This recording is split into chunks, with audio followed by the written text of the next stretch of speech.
هاجسيهات الشعر واشعل فتيله وانظم الابيات ووصل لي مرادي للكريم اللي يساوي له قبيله الكفو عبد الرحمن عن المبادئ والله انه يستحق الفين شيله والشعر يرسم وينطق له ودادي والله اني لا افتخر به وانتقي له كل جزله يرتضيها له فوادي هذا يلي لا وقف طال طويله عبد الرحمن والفخر باسمه ينادي اشهد انه وافي ما فيه حيله والفعايل شاهده والصيت بادي محزمي والنعم به درع الثقيله موقفه والله ينو مثله بلادي الحميدي عبد الرحمن شيخ جيله وبالجمايل حاز له منصب ريادي صالح ابوك اللي له سيره جليله راعي الطالات بالموقف حيادي والحميدي رابتك نعم القبيله فالشدايد اهل صملات شدادي من على الشهر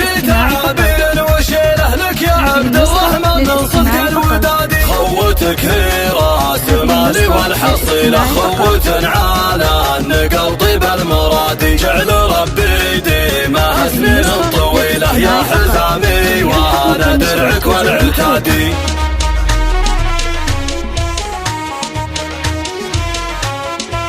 هاجسيهات الشعر واشعل فتيله وانظم الابيات ووصل لي مرادي للكريم اللي يساوي له قبيله الكفو عبد الرحمن عن المبادئ والله انه يستحق الفين شيله والشعر يرسم وينطق له ودادي والله اني لا افتخر به وانتقي له كل جزله يرتضيها له فوادي هذا يلي لا وقف طال الطويله عبد الرحمن والفخر باسمه ينادي اشهد انه وافي ما فيه حيله والفعايل شاهده والصيت بادي محزمي والنعم به درع الثقيله موقفه والله ينو مثله بلادي الحميدي عبد الرحمن شيخ جيله وبالجمايل حاز له منصب ريادي صالح ابوك اللي له سيره جليله راعي الطالات بالموقف حيادي والحميدي رابتك نعم القبيله فالشدايد اهل صملات شدادي من على الشهر تعابير وشيله لك يا عبد الرحمن من صدق الودادي خوتك هي راس مالي والحصيله خوة على النقل طيب المرادي جعل ربي ديمه سنين طويله يا حزامي وانا درعك والعتادي